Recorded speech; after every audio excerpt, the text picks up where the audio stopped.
Hello friends, welcome back to my channel Krithikrish family vlogs. இன்னைக்கு நம்ம சேனல்ல என்ன வீடியோ பார்க்க போறோம்னா சிம்பிளான coconut milk chicken gravy தான் இந்த வீடியோல பார்க்க போறோம்.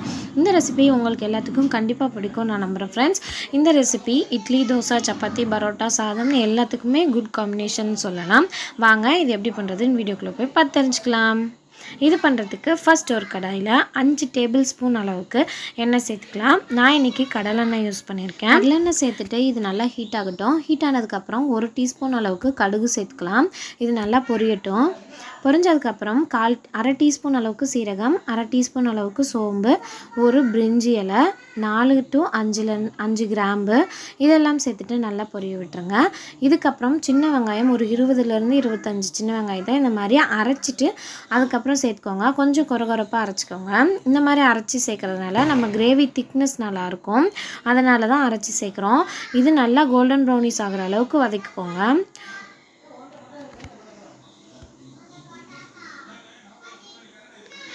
இது இந்த அளவுக்கு வதங்கினதுக்கு அப்புறம் இஞ்சி பூண்டு பேஸ்ட் வந்து 2 டேபிள் ஸ்பூன் அளவுக்கு சேர்த்துக்கோங்க. சேர்த்துட்டு இதுவும் நல்லா பச்சை வாசனை போகிற அளவுக்கு நல்லா வதக்கிக்கலாம். இது நல்லா வதங்கினதுக்கு அப்புறம் 2 பச்சை மிளகாவும் ஒரு கொத்து கருவேப்பிலையும் இதில் சேர்த்துக்கலாம். இந்த கருவேப்பிலை போடுறதுனால நல்லா வாசனை கொடுக்கும். இது கூடவே ஒரு மீடியம் சைஸ் தக்காளி மாதிரி சின்னதாக கட் பண்ணி வச்சுருந்தேன், அதையும் சேர்த்துக்கலாம். சேர்த்துட்டு எல்லாத்தையும் சேர்த்து நல்லா வதக்கி விட்டுருங்க. தக்காளி எல்லாம் மசிஞ்சு வர அளவுக்கு வதக்கி விட்டுருங்க.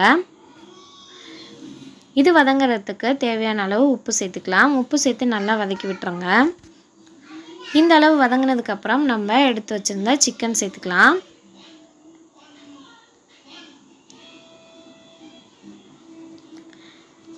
நான் இன்றைக்கி வந்து 1 கிலோ சிக்கன் எடுத்திருக்கேன்.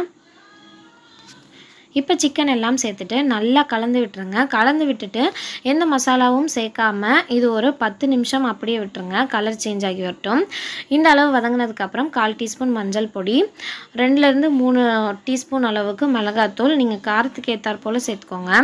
மிளகாத்தூள் சேர்த்ததுக்கப்புறம் ஒரு தடவை கிளறி விட்டுட்டு 2 டீஸ்பூன் அளவுக்கு Kashmiri chilli powder, 4 to 5 spoon அளவுக்கு சிக்கன் மசாலா நீங்கள் எந்த பிராண்ட் வேணாலும் யூஸ் பண்ணிக்கலாம். சேர்த்துட்டு அதையும் நல்லா கலந்து விட்டுருங்க.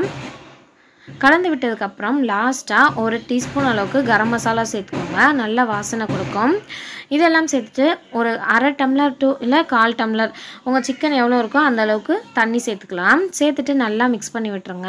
இது நல்லா கொஞ்சம் எண்ணெய் பிரிஞ்சு வரட்டும். இதுக்கு தேவையான அளவு உப்பு சேர்த்துக்கலாம்.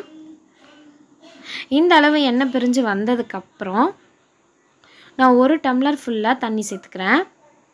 உங்களுக்கு கிரேவி திக்காக வேணும்னா இந்த அளவு சேர்த்துக்கோங்க. கொஞ்சம் தண்ணியாட்டம் வேணும்னா நீங்கள் 1/2 டம்ளர் to 2 டம்ளர் அளவுக்கு தண்ணி சேர்த்து குழம்பு மாதிரியே சாப்பிட்லாம்.